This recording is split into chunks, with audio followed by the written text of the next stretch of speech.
Hello students, welcome back to a new video for class 7। অর্থাৎ তোমরা যারা সপ্তম শ্রেণীতে পড়ো তাদের জন্য থার্ড সামেটিভ ইভলিউশন 2026-এর ক্ষেত্রে রায় মার্টিন প্রশ্নবিচিত্রা থেকে জিওগ্রাফির যে প্রথম স্কুল আছে অর্থাৎ ডালখোলা হাই স্কুল, তার সমস্ত প্রশ্নগুলো আলোচনা করব। পুরো ভিডিওটার সঙ্গে থেকো, না হলে অনেক কিছুই মিস করে যাবে। চলো দেখে নিই এবারে প্রথমে একের দাগে যে সমস্ত প্রশ্নগুলো আছে। সঠিক উত্তরটি নির্বাচন করে লিখতে বলেছি, অর্থাৎ মাল্টিপল চয়েস কোয়েশ্চেন। প্রথমে একের দাগে দেখে নাও। একের একে, উত্তর গোলার্ধের দীর্ঘতম রাত থাকে কবে? অপশান ডি হবে রাইট অ্যান্সার, 22শে ডিসেম্বর। 2 নম্বরে দেখো, পৃথিবী ও সূর্যের মধ্যে সর্বোচ্চ দূরত্বের দিন হয় কবে? 4 জুলাই। অপশান ডি হবে রাইট অ্যান্সার। 3 নম্বরে দেখো, লন্ডন ও ভারতের প্রমাণ দ্রাঘিমার মধ্যে দূরত্ব কত? অপশান সি হবে রাইট অ্যান্সার, 82°30'। 4 নম্বরের প্রশ্ন দেখো, দ্রাঘিমা রেখা বরাবর উত্তর বা দক্ষিণে এগোলে সময় কি হয়? অপশান এ হবে রাইট অ্যান্সার, সময় অপরিবর্তিত থাকে। 5 নম্বরে দেখো, বায়ুর চাপ মাপক যন্ত্রটি হলো? অপশান বি হবে রাইট অ্যান্সার, ব্যারোমিটার। 6 নম্বর প্রশ্ন দেখো, ভূমির উচ্চতা বৃদ্ধির সঙ্গে সঙ্গে বায়ুর চাপ কি হয়? উচ্চতা বৃদ্ধির সঙ্গে সঙ্গে বায়ুর চাপ, অপশান এ হবে রাইট অ্যান্সার, কমতে থাকে। 7 নম্বর কোশ্চেন দেখো, তিব্বত মালভূমি এক প্রকার? অপশান ডি হবে রাইট অ্যান্সার, পর্বত বেষ্টিত মালভূমি। 8 নম্বর কোশ্চেন দেখো, যেটি ভঙ্গিল পর্বত নয় তা হলো? অপশান এ হবে রাইট অ্যান্সার, সাতপুরা। 9 নম্বর প্রশ্ন দেখো, একটি আন্তর্জাতিক নদী হলো? অপশান ডি হবে রাইট অ্যান্সার, সিন্ধু। 10 নম্বর কোশ্চেন দেখো, শুষ্ক পার্বত্য অঞ্চলের সৃষ্ট নদী উপত্যকা হলো? মানে কি ধরনের নদী উপত্যকা সৃষ্টি হয় শুষ্ক পার্বত্য অঞ্চলে? অপশান বি হবে রাইট অ্যান্সার, আই আকৃতির উপত্যকা সৃষ্টি হয়। 11 নম্বর প্রশ্ন দেখো, পশ্চিমবঙ্গের আর্সেনিক প্রবণ জেলাটি হলো? আর্সেনিক সবচেয়ে বেশি পশ্চিমবঙ্গের কোন জেলায় দেখা যায়? অপশান সি হবে রাইট অ্যান্সার, মালদা জেলায়। 12 নম্বর প্রশ্ন দেখো, ইতাই ইতাই অসুখ হয় যে প্রকার দূষণে তা হলো? ইতাই ইতাই রোগ হয় মেনলি, অপশান ডি হবে রাইট অ্যান্সার, ক্যাডমিয়াম দূষণে। এবার 13 নম্বর প্রশ্ন দেখো, মাটিতে জৈব রূপে পচনশীল নয় এমন বস্তু হলো? অপশান এ হবে রাইট অ্যান্সার, প্লাস্টিক। 14 নম্বর প্রশ্ন দেখো, ভোপাল গ্যাস দুর্ঘটনা ঘটেছিল? অপশান এ হবে রাইট অ্যান্সার, 1984 সালে। 15 নম্বর প্রশ্নে দেখো, ইউরোপের দীর্ঘতম নদী হলো? Option C, Volga. 15-16 number question দেখো, পৃথিবীর পোল্ডার ভূমি প্রকল্প হলো? Zuiderzee, option B right answer, Zuiderzee. এবারে 2-এর দাগের এতে যে সমস্ত প্রশ্নগুলো আছে চলো দেখে নিই। 2-এর এ বলেছে, শূন্যস্থান পূরণ করতে যে কোনো 5টি। একে দেখো, মহাবিষুব সংগঠিত হয় ড্যাশ তারিখে? মহাবিষুব সংগঠিত হয় 21শে মার্চ তারিখে, শূন্যস্থান লিখবে 21শে মার্চ। 2 নম্বর কোশ্চেন দেখো, দুটি দ্রাঘিমা রেখার মধ্যে দূরত্ব সব থেকে বেশি হয় কোথায়? সব থেকে বেশি হয়, শূন্যস্থান লিখবে নিরক্ষরেখায়, বা তার আরেকটা নাম যেটা বিষুব রেখায়। ঠিক আছে, যে কোনো একটা লিখলে চলবে। 3 নম্বর প্রশ্ন দেখো, পৃথিবীর ছাদ নামে পরিচিত ড্যাশ মালভূমি? পৃথিবীর ছাদ কাকে বলা হয়? পামির মালভূমিকে, শূন্যস্থানে পামির লিখবে।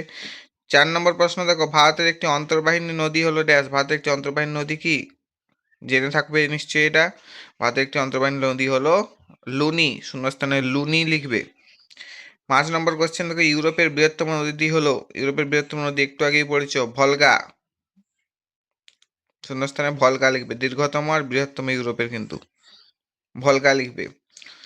6 নম্বর কোশ্চেন দেখো, ড্যাশকে বলা হয় হাজার হ্রদের দেশ? কাকে হাজার হ্রদের দেশ বলা হয়? শূন্যস্থানে লিখবে ফিনল্যান্ড, ফিনল্যান্ডকে হাজার হ্রদের দেশ বলা হয়।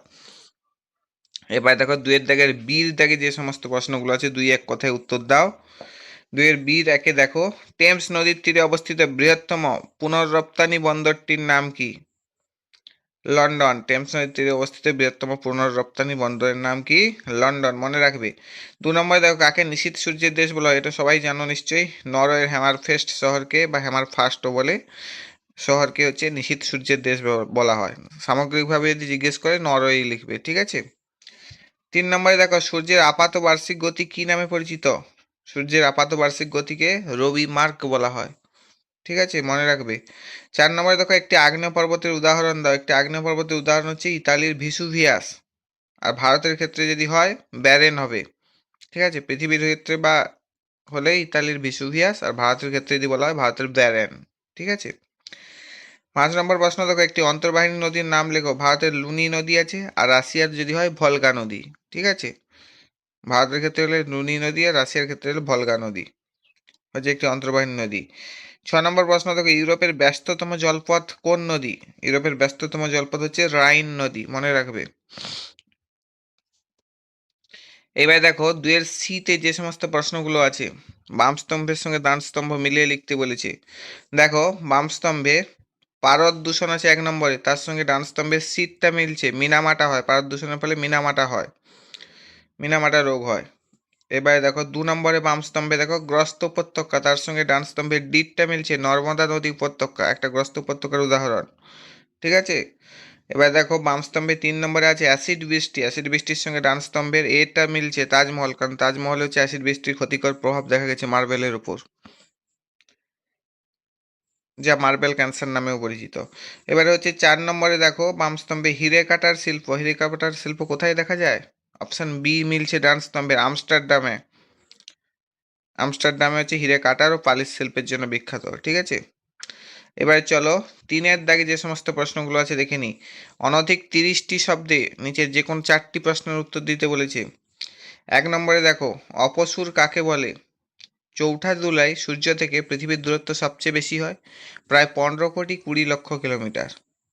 কক্ষপথে পৃথিবীর এই অবস্থানকে অপসূর অবস্থান বলা হয়, অর্থাৎ সবচেয়ে দূরে যখন অবস্থান করে সূর্য আর পৃথিবীর মধ্যে দূরত্ব, তখন সেই অবস্থানটাকে অপসূর অবস্থান বলা হচ্ছে। সেটা কবে হচ্ছে? 4 জুলাই হচ্ছে। ঠিক আছে, মনে রাখবে।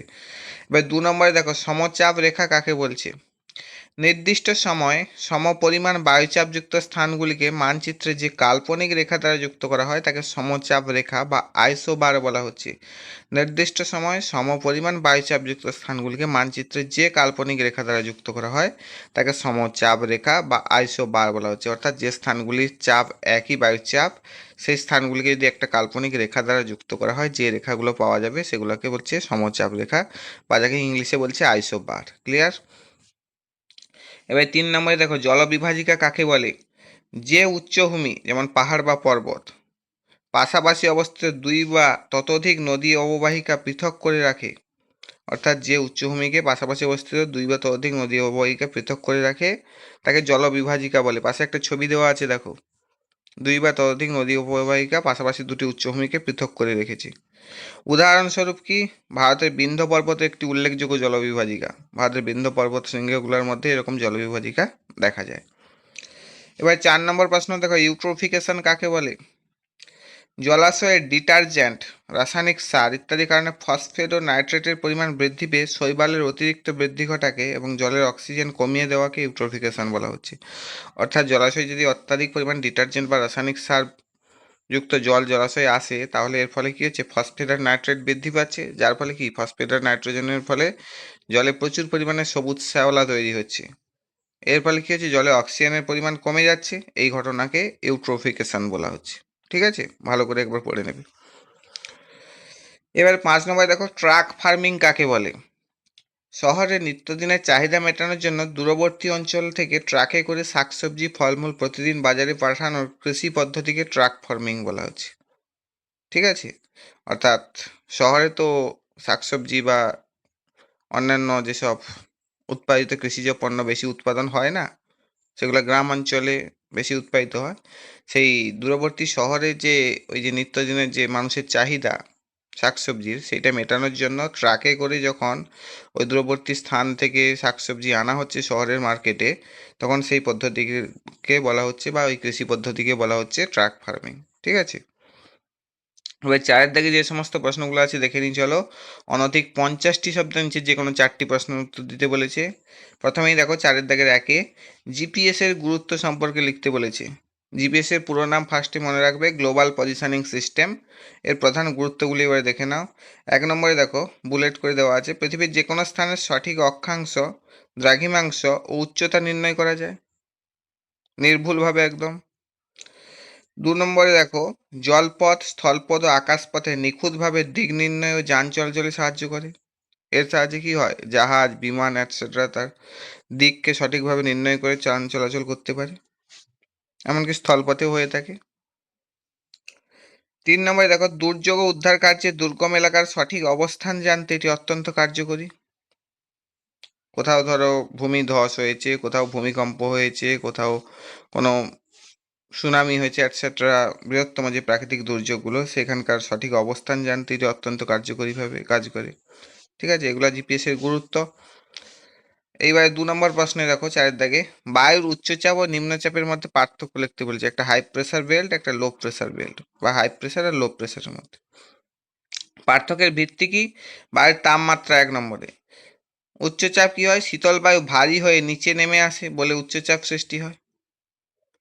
আর নিম্নচাপের ক্ষেত্রে কি? উষ্ণ বায়ু হালকা হয়ে উপরে উঠে যায় বলে নিম্নচাপের সৃষ্টি হয়। বায়ুর ঘনত্ব ও আর্দ্রতা কেমন থাকে? উচ্চচাপের ক্ষেত্রে বায়ুতে জলীয় বাষ্প কম থাকে এবং ঘনত্ব বেশি হয়। আর নিম্নচাপের ক্ষেত্রে কি হয় দেখো, এই বায়ুতে জলীয় বাষ্প বেশি থাকে এবং ঘনত্বটা কম হয়।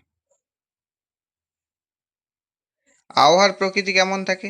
উচ্চচাপের ক্ষেত্রে আবহাওয়া সাধারণত শান্ত, রৌদ্রোজ্জ্বল এবং মেঘমুক্ত থাকে।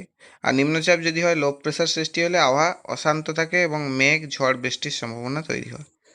বায়ুর প্রভাব কেমন থাকে উচ্চচাপের ক্ষেত্রে দেখো, বায়ু কেন্দ্র থেকে বাইরের দিকে চক্রাকারে প্রভাবিত হয়। পাশে একটা ছবি দেওয়া আছে দেখো, কেন্দ্র থেকে বাইরের দিকে চক্রাকারে প্রভাবিত হয়। আর নিম্নচাপের ক্ষেত্রে কি হচ্ছে, বায়ু চারপাশ থেকে কেন্দ্রের দিকে ছুটে আসে।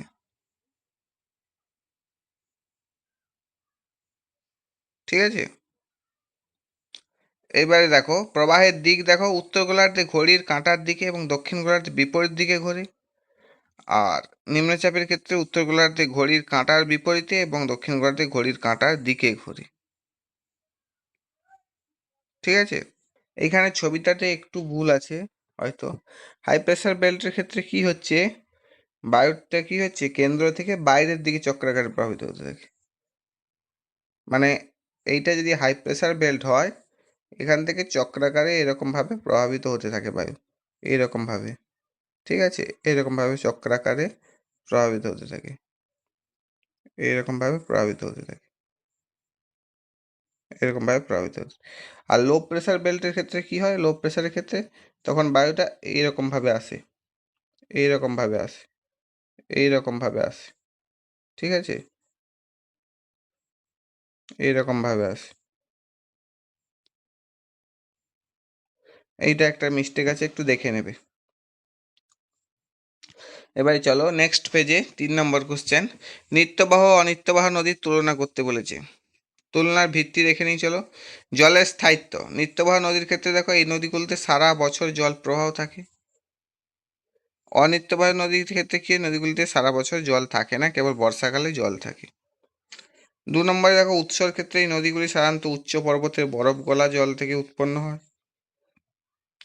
অনিত্যবাহ নদীর ক্ষেত্রে দেখো এই নদীগুলি মূলত বৃষ্টির জলের উপর নির্ভরশীল হয়। গ্রীষ্মকালীন অবস্থা কেমন হয়, নিত্যবাহ নদীর ক্ষেত্রেও গ্রীষ্মকালে এই নদীগুলো শুকিয়ে যায় না, কিন্তু অনিত্যবাহ নদী গ্রীষ্মকালে শুষ্ক ঋতুতে এই নদীগুলো একদম শুকিয়ে যায় বা জল খুব কমে যায়। বন্যা পরিস্থিতি দেখো, নিত্যবাহ নদীর ক্ষেত্রে বর্ষাকালে জলের পরিমাণ বাড়লেও বছরের অন্য সময়েও সাধারণত প্রবাহ বজায় থাকে। আর অনিত্যবাহ নদীর ক্ষেত্রে বর্ষাকালে হঠাৎ তীব্র বন্যা দেখা যায় এবং অন্য সময় নদী খাত প্রায় শুকিয়ে যায়। উদাহরণটা দেখে নিই চলো। গঙ্গা, সিন্ধু, ব্রহ্মপুত্র এগুলো হচ্ছে নিত্যবাহ নদী। আর অনিত্যবাহ নদী হচ্ছে দামোদর, অজয়, ময়ূরাক্ষী, কেলেঘাই, এগুলো হচ্ছে অনিত্যবাহ নদী। ঠিক আছে, এবার 4 নম্বর যে প্রশ্নটি আছে চলো দেখে নিই। মাটি দূষণ প্রতিরোধের উপায়গুলি লিখতে বলেছে। মৃত্তিকা দূষণ বা মাটি দূষণ প্রতিরোধের প্রধান উপায়গুলি নিচে দেওয়া হলো। দেখো চলো 1 নম্বরে দেখে নিই, বুলেট করে দেওয়া আছে। জৈব সার ব্যবহার, রাসায়নিক সারের বদলে জৈব সার ব্যবহার করতে হবে, এটা সবাই জানো। 2 নম্বরে হচ্ছে প্লাস্টিক বর্জন করতে হবে, প্লাস্টিক ও পলিথিন ব্যবহার বন্ধ করতে হবে। 3 নম্বরে হচ্ছে সঠিক বর্জ্য নিষ্কাশন, অর্থাৎ গৃহস্থলীয় কারখানার আবর্জনা নির্দিষ্ট স্থানে ফেলতে হবে, যেটা পৌরসভা এলাকায় হয়ে থাকে। 4 নম্বরে হচ্ছে বৃক্ষরোপণ, মাটির ক্ষয় ও দূষণ রোধে বেশি করে গাছ লাগাতে হবে। পাশে কিছু ছবি দেওয়া আছে দেখো। পুনর্ব্যবহার ক্ষেত্রে দেখো প্লাস্টিক, কাঁচ ও ধাতু রিসাইকেল বা পুনর্ব্যবহার করতে হবে। জনসচেতনতা কি, সাধারণ মানুষের মধ্যে পরিবেশ সচেতনতা বাড়াতে হবে। ঠিক আছে, চলো এবারে 5 নম্বর যে প্রশ্নটা আছে দেখে নিই। পোল্ডার ভূমি কিভাবে সৃষ্টি হয়েছে। পোল্ডার ভূমি সৃষ্টির মূল প্রক্রিয়াটি নিচে আলোচনা করা হলো। 1 নম্বরে দেখো বাঁধ তৈরি। প্রথমে অগভীর সমুদ্র বা জলাভূমির চারিদিকে শক্ত উঁচু বাঁধ দিয়ে নির্দিষ্ট এলাকা থেকে জল থেকে আলাদা করা হয়, অর্থাৎ বাঁধ দিয়ে বেঁধে দেওয়া হয় একটা এলাকাকে। এবারে কি করা হয়, জল নিষ্কাশন করা হবে। ওই যে ঘেরা অঞ্চলটা হলো, ওর ভেতরের জলকে শক্তিশালী পাম্পের সাহায্যে বাইরে বের করে দেওয়া হয়। এবারে 3 নম্বর স্টেপে কি হবে, কাদামাটি ভরাট ও শুকানো। জল নিষ্কাশনের পর ভেতরে পলি ও কাদামাটিতে সূর্যের আলোয় ভালোভাবে শুকিয়ে নেওয়া হয়। এবারে কি করা হবে, 4 নম্বর স্টেপে লবণ মুক্ত করা হবে। সমুদ্রের নোনা জল শুকানোর পর মাটি খুব লবণাক্ত থাকে, তাই বৃষ্টির জল দিয়ে ধুয়ে এবং রাসায়নিক প্রক্রিয়ায় মাটিকে চাষের উপযোগী ও লবণমুক্ত করা হয়। এবারে উর্বরতা বৃদ্ধি। সবশেষে মাটির লবণ ভাব সম্পূর্ণ দূর করতে প্রথমে ক্লোভার জাতীয় ঘাস চাষ করা হয়, যা মাটিকে উর্বর করে তোলে। ঠিক আছে, এইবারে চলো 5-এর দাগের 1 নম্বর প্রশ্ন। অক্ষরেখা ও দ্রাঘিমা রেখার পার্থক্য নিরূপণ করতে বলেছে। দেখো পার্থক্যের বিষয়ের ভিত্তিতে দেখো, প্রথমে 1 নম্বরে বিস্তার। এই রেখাগুলি পৃথিবীর পূর্ব থেকে পশ্চিমে বিস্তৃত, অক্ষরেখাগুলি পূর্ব থেকে পশ্চিমে বিস্তৃত। দেখতেই পাচ্ছ, এই ছবিটা হচ্ছে অক্ষরেখার ল্যাটিচিউডের। এই ল্যাটিচিউড কোন দিক থেকে কোন দিকে, পূর্ব থেকে পশ্চিমে এইভাবে বিস্তৃত। ঠিক আছে, আর এই রেখাগুলি দ্রাঘিমা রেখার ক্ষেত্রে দেখো, এই রেখাগুলি পৃথিবীর উত্তর মেরু থেকে দক্ষিণ মেরু পর্যন্ত বিস্তৃত, অর্থাৎ এই উত্তর মেরু থেকে দক্ষিণ মেরু পর্যন্ত বিস্তৃত এইভাবে। এবারে আকৃতির কথা বলেছি, দেখো অক্ষরেখাগুলি পূর্ণবৃত্ত বা সম্পূর্ণ গোল বৃত্তাকার হয়। ঠিক আছে, অক্ষরেখাগুলি কেমন হয়, অক্ষরেখাগুলি পূর্ণবৃত্ত বা সম্পূর্ণ গোল বৃত্তাকার হয়। দেখো এগুলা কিরকম, এগুলো পূর্ণবৃত্ত এইরকম ভাবে পৃথিবীকে আবর্তন করে আছে, আবার এটা এইরকম ভাবে আবর্তন করে আছে, এগুলা কি পূর্ণবৃত্ত। আর দ্রাঘিমা রেখাগুলি অর্ধবৃত্তাকার হয়। দ্রাঘিমা রেখার ক্ষেত্রে দেখো এগুলো অর্ধবৃত্ত আকৃতি, এগুলা কি অর্ধবৃত্ত আকৃতি। এবার দৈর্ঘ্যের ক্ষেত্রে দেখো, প্রতিটি অক্ষরেখার দৈর্ঘ্য সমান নয়। নিরক্ষরেখার সবচেয়ে বড় এবং মেরুর দিকে দৈর্ঘ্য কমতে থাকে। প্রতিটি অক্ষরেখা দেখো, এখানে দেখো প্রতিটি অক্ষরেখা কি, এখানে প্রতিটি অক্ষরেখা সমান আছে ছবিতে, সমান নয়। নিরক্ষরেখাটা সবচেয়ে বড়, মানে এই যে ইকুয়েটর বা নিরক্ষরেখা যেটা মাঝখান দিয়ে গেছে, এটা হচ্ছে সবচেয়ে বড়। আর পরপর কি মেরুর দিকে গেলে কি হচ্ছে, মেরুর দিকে গেলে এইখানে গেলে কি দৈর্ঘ্যটা এরকম ছোট হয়ে যাচ্ছে। আর দেখো দ্রাঘিমা রেখার ক্ষেত্রে প্রতিটি দ্রাঘিমা রেখার দৈর্ঘ্য পরস্পর সমান। প্রতিটি দ্রাঘিমা রেখার দৈর্ঘ্য কি পরস্পর সমান, এইরকম ভাবে এইরকম ভাবে এইরকম ভাবে পরস্পর কি সমান। 4 নম্বরে দেখো সমান্তরালতা। অক্ষরেখার ক্ষেত্রে দেখো, অক্ষরেখাগুলি পরস্পর সমান্তরাল, অর্থাৎ এরা কখনো একে অপরকে স্পর্শ করে না।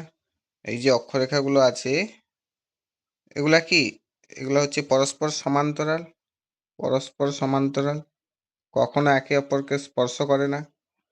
কিন্তু দেখো দ্রাঘিমা রেখাগুলি সমান্তরাল নয়, দুই মেরুবিন্দুতে গিয়ে মিশে যায়। দ্রাঘিমা রেখাগুলি সমান্তরাল নয়, কিন্তু দুই মেরুবিন্দু, মানে এখান থেকে শুরু হয়ে এই মেরুবিন্দুতে স্পর্শ করবে, আবার এখান থেকে শুরু হয়ে এই মেরুবিন্দুতে, আবার এটা এইভাবে মেরুবিন্দুতে কি হয়েছে, দুটো মেরুবিন্দুতে স্পর্শ করেছে। 5 নম্বরে দেখো প্রধান রেখা। প্রধান অক্ষরেখাটি হলো নিরক্ষরেখা, যেটার মান কত 0 ডিগ্রি। এই ইকুয়েটর প্রধান অক্ষরেখা, এইটা হচ্ছে প্রধান অক্ষরেখা, যার মান কত, যার মান হচ্ছে 0 ডিগ্রি। এটা হচ্ছে প্রধান অক্ষরেখা।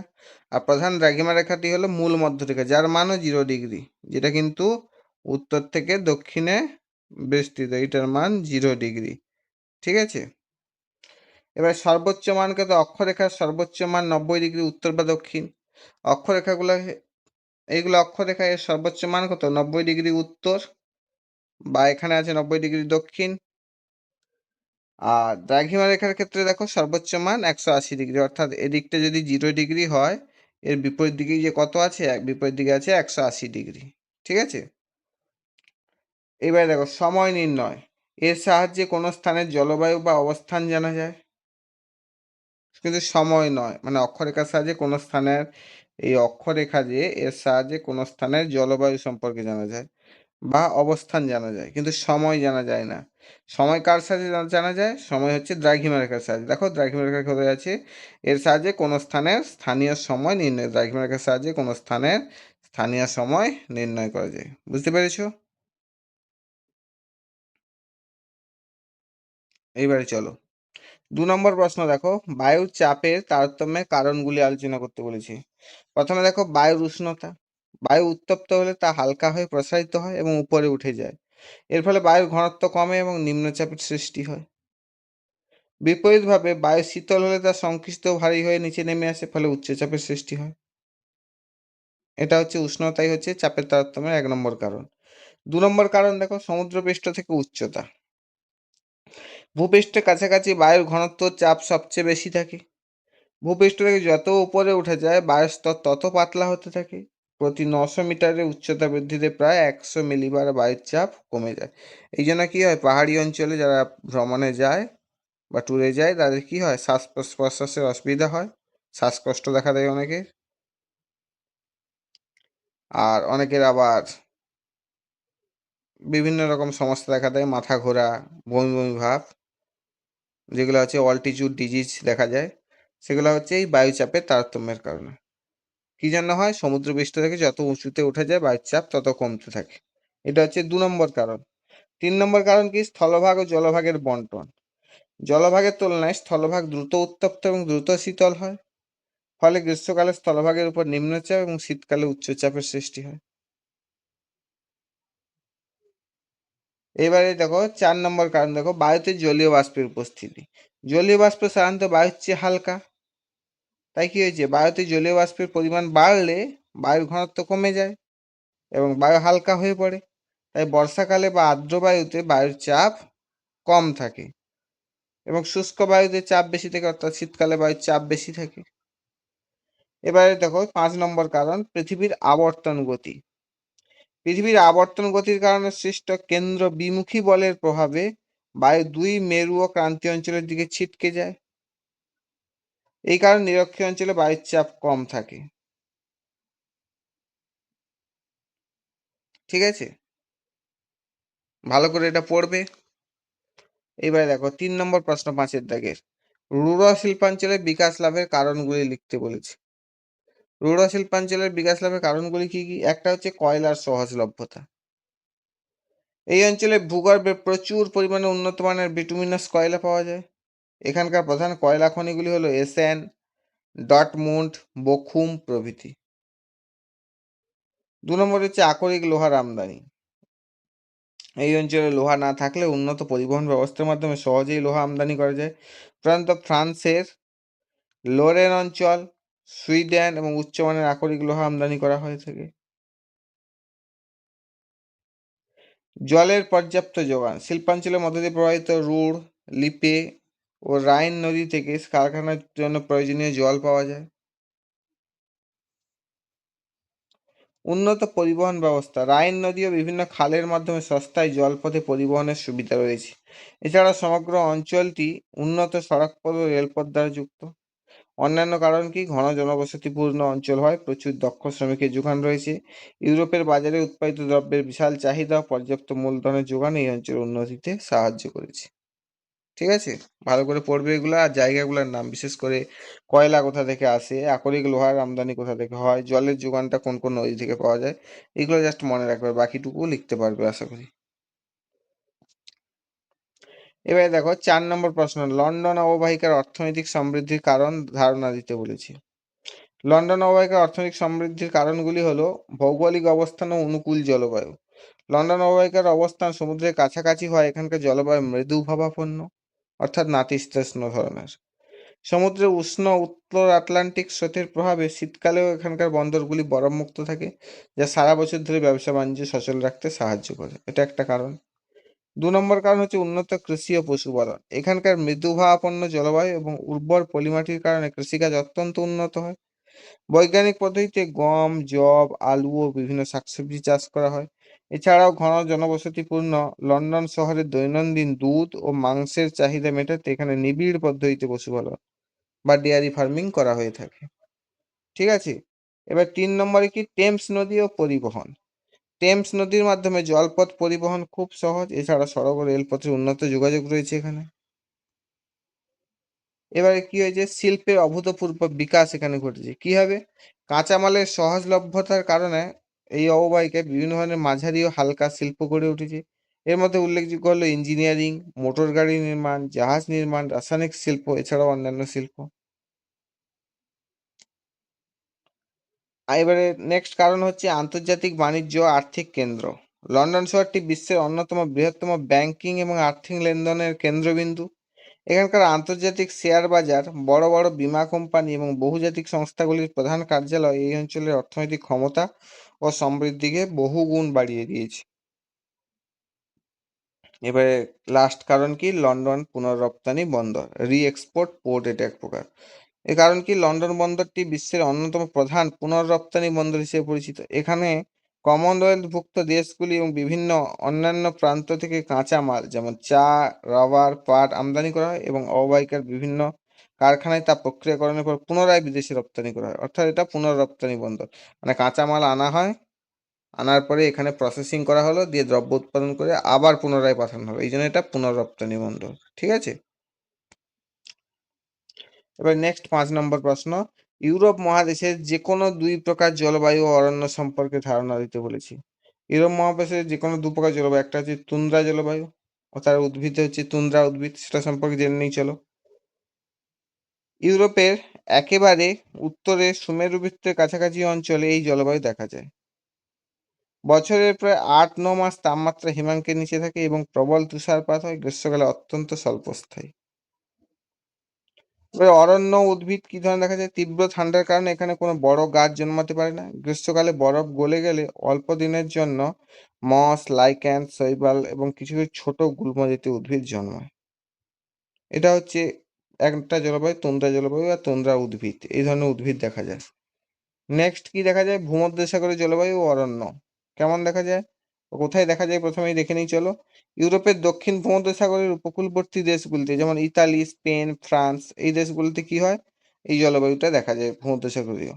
এই অঞ্চলের প্রধান বৈশিষ্ট্য হলো এখানে গ্রীষ্মকাল শুষ্ক হয় আর শীতকালে বৃষ্টিপাত হয়, যেটা ভূমধ্যসাগরীয় জলবায়ুরই একটা বৈশিষ্ট্য। ঠিক আছে, গ্রীষ্মকাল শুষ্ক, শীতকালে বৃষ্টিপাত হয়। এখানকার প্রধান অরণ্য বা উদ্ভিদ কি কি, এখানকার গাছের পাতা ও কাণ্ড মোমের আস্তরণে ঢাকা থাকে, যা গ্রীষ্মের শুষ্কতা থেকে গাছকে রক্ষা করে। এখানে প্রচুর পরিমাণে জলপাই, যাকে আমরা ইংলিশে অলিভ বলে থাকি, ওক, কর্ক, পাইন এবং বিভিন্ন লেবু জাতীয় ফলের গাছ জন্মায়। ঠিক আছে, ভালো করে এগুলো পড়বে। এবারে 6-এর দাগে দেখো যে প্রশ্নটি আছে, যে মানচিত্র চিহ্নিতকরণ। প্রদত্ত ইউরোপের মানচিত্রে উপযুক্ত প্রতীক সহ চিহ্নিত করো। ভোজ পর্বত আছে, ভলগা নদী আছে, ভূমধ্যসাগরের জলবায়ু অঞ্চল আছে, রুড়ো শিল্পাঞ্চল আছে, আর লন্ডন আছে। দেখে নাও, প্রথমে ভোজ পর্বতটা কোথায় অবস্থিত, চিহ্নিত করে দিয়েছি, দক্ষিণ এবং মধ্য ইউরোপের আল্পস পর্বতমালার অংশ, ইতালি আর সুইজারল্যান্ড। ওই উত্তর সাগরের, আটলান্টিক মহাসাগরের ঠিক নিচে উত্তর সাগরের পাশে ভোজ পর্বতটা অবস্থিত, তীর চিহ্ন দিয়ে দেখানো আছে দেখো। এবার 2 নম্বরে দেখো, ভলগা নদী। ভলগা নদীটা কোথায়, ভলগা নদীটা দেখো, এখানে একটু সমস্যা আছে, ভলগা নদীটা ঠিক এইখান দিয়ে গেছে দেখো, এইখান দিয়ে গেছে ভলগা নদী। ঠিক আছে, আর এইটা কিন্তু ভোজ পর্বত, ভোজ পর্বত দেখতেই পাচ্ছ, ভোজ পর্বত, এই যে পর্বতগুলো, আর এখান থেকে এটা গেছে ভলগা নদী। এবারে বলছে ভূমধ্যসাগরীয় জলবায়ু অঞ্চল। ভূমধ্যসাগরীয় জলবায়ু অঞ্চল দেখো, ভূমধ্যসাগর আছে, এর পার্শ্ববর্তী অঞ্চলগুলো ভূমধ্যসাগরীয় জলবায়ু অঞ্চল। ইউরোপের দক্ষিণাংশের ভূমধ্যসাগরীয় তীরবর্তী এলাকা, যেমন স্পেন, ইতালি, গ্রিস, একটু আগেই পড়লে।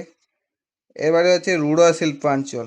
রুড়ো শিল্পাঞ্চলটা কোনটায়, জার্মানির পশ্চিমাংশে অবস্থিত একটি গুরুত্বপূর্ণ শিল্পাঞ্চল, যেটা একটু আগেই পড়লে, যেখানকার জলের সুবিধাই ভলগা নদী থেকেই পাওয়া যায়। তাহলে এই অঞ্চলটাই হচ্ছে রুড়ো শিল্পাঞ্চল। ঠিক আছে, তীর চিহ্ন দিয়ে দেখানো আছে। এবার দেখো লন্ডন, ইংল্যান্ডের রাজধানী ও বৃহত্তম শহর, টেমস নদীর তীরে অবস্থিত। লন্ডনটা ঠিক এইখানটায় অবস্থিত, তীর চিহ্ন দিয়ে দেখানো আছে, ব্ল্যাক সির কাছে। ভালো করে দেখবে এইটা, এইটা পরীক্ষার আগেই দেখে যাবে, তাহলে ভালো মনে থাকবে, এখন থেকে জাস্ট একটু দেখে রাখতে পারো। ঠিক আছে, এতটুকু পর্যন্তই। Thank you for watching. পুরো ভিডিওটা ভালো করে দেখবে আশা রাখি। আর যদি ভালো লেগে থাকে অবশ্যই একটা লাইক করে দিও আর বন্ধুদেরকে শেয়ার করে দিও। কোনো কিছু বুঝতে না পারলে কমেন্টে জানিও, আর সাবস্ক্রাইব করে বেল আইকনটা প্রেস করে রাখো, যাতে পরবর্তী ভিডিওগুলো খুব তাড়াতাড়ি পেয়ে যাও। Thank you, tata.